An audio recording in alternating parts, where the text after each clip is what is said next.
Hi, welcome to Sherin's kitchen. இன்னைக்கு நம்ம ஷெரின்ஸ் கிச்சன்ல மட்டன் குழம்பு தான் பண்ண போறோம். நான் வந்து 1/2 கிலோ மட்டனுக்கு தகுந்தா போல தான் இன்னைக்கு குழம்பு பண்ண போறேன்.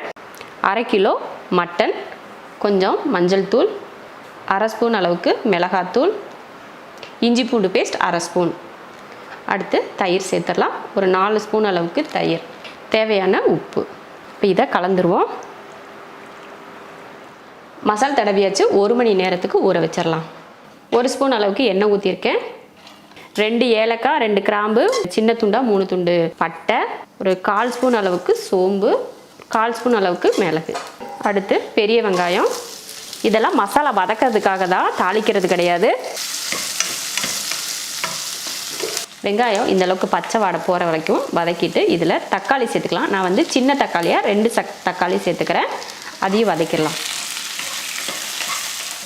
இந்த தக்காளி வந்து நல்லா சாஃப்ட் ஆகிற வரைக்கும் நல்லா வதக்கியாச்சு. இப்போ அடுப்பை ஆஃப் பண்ணிவிட்டு இதை ஆற வச்சிடலாம்.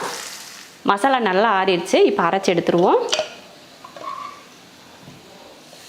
குக்கர் வச்சுட்டு எண்ணெய் ஊற்றிக்கலாம். எண்ணெய் காஞ்சதுமே ஒரு 1/2 ஸ்பூன் இஞ்சி பூண்டு பேஸ்ட் போட்டு வதக்கினதுக்கப்புறமா நம்ம அரைச்ச மசாலாவை சேர்த்துடலாம். சேர்த்துட்டு இதை நல்லா வதக்கிடுவோம்.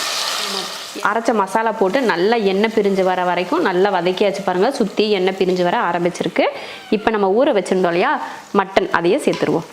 நல்லா 1 மணி நேரம் கிட்ட சூப்பராக ஊறி இருக்குது. அந்த மட்டன் ஊறின தண்ணியோடையே நம்ம இதில் சேர்த்துடணும்.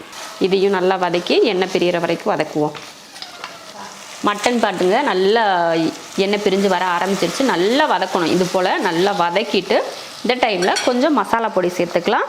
முதல்ல ஒரு 1/2 ஸ்பூன் அளவுக்கு மிளகாத்தூள் சேர்த்துப்போம். இப்போ ஒரு 1/2 ஸ்பூன் மிளகாத்தூள், 1 ஸ்பூன் அளவுக்கு மல்லித்தூள், ஒரு 1/4 ஸ்பூன் அளவுக்கு சீரகத்தூள். இப்போ இதையும் கலந்துருவோம். மசால் போட்டு நல்லா கலந்தாச்சு. இந்த டைமில் நம்ம தண்ணி சேர்த்துருவோம்.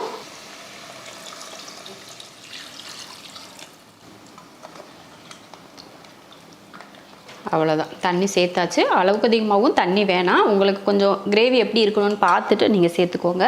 உப்பு போட்டு தான் மசாலா தடவி வச்சுருந்தோம். இருந்தாலும் மட்டன் கொஞ்சம் உப்பு பத்தாது, கொஞ்சமாக பார்த்துட்டு சேர்த்துக்கலாம். 4 விசில் விட்டு ஆஃப் பண்ணிக்கலாம். மட்டன் பார்த்திங்கன்னா 4லேருந்து ஒரு 5 விசில் கிட்ட விட்டு ஆஃப் பண்ணியாச்சு. அருமையாக வெந்திருக்கு. இப்போ மறுபடியும் ஒரு டைம் வந்து ஆன் பண்ணி விட்டுறலாம். இந்த அளவுக்கு நம்ம சாதத்தில் ஊற்றி சாப்பிட்றதுக்குனா இந்த பக்குவம் வந்து நல்லாயிருக்கும். ஒரு 5 நிமிஷத்துக்கிட்ட மட்டும் நம்ம கொதிக்க வச்சுக்கிட்டால் போதும்.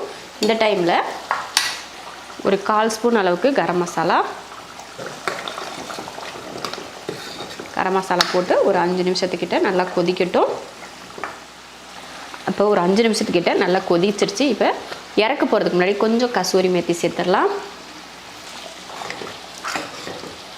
அவ்வளோதான். இப்போ அடுப்பை ஆஃப் பண்ணிடலாம். அருமையான பஞ்சாபி மட்டன் ரெடி ஆயிடுச்சு.